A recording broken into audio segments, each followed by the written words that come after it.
Weight loss करायचं म्हणजे उपाशी राहायचं नाही, तर हेल्दी खायचं. यालाच आपण वेट लॉस असं करणं म्हणतो. पण आजकाल वेट लॉस करण्यासाठी सगळेजण एकतर कॉर्नफ्लेक्स, ओट्स किंवा सूप पितात आणि फक्त स्वतःची तब्येत खराब करून घेतात, कारण की त्यासोबत हेल्दी खाणंही तेवढंच गरजेचं आहे. नमस्कार मैत्रिणींनो, आज मी खूप छान अशी टेस्टी रेसिपी तयार करणार आहे. ही वेट लॉससाठी तर उपयुक्त आहेच, पण शरीरासाठीही अगदी पौष्टिक अशी आहे. त्यासाठी मी 1 वाटी हिरवे मूग घेतले होते, ते 4 ते 5 तास भिजत घातले. ते बारीक करताना त्यात हिरवी मिरची, कोथिंबीर, थोडंसं जिरं आणि लसूण ॲड केलेलं आहे.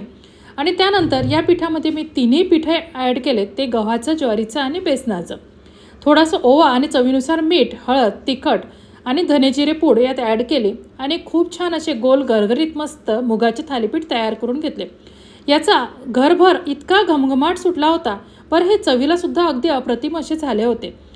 हे पौष्टिक तर आहेत, पण चविष्ट देखील आहे. तर नक्की ट्राय करून बघा आणि रेसिपी चॅनल जास्तीत जास्त लाईक, शेअर आणि सबस्क्राईब करा. धन्यवाद.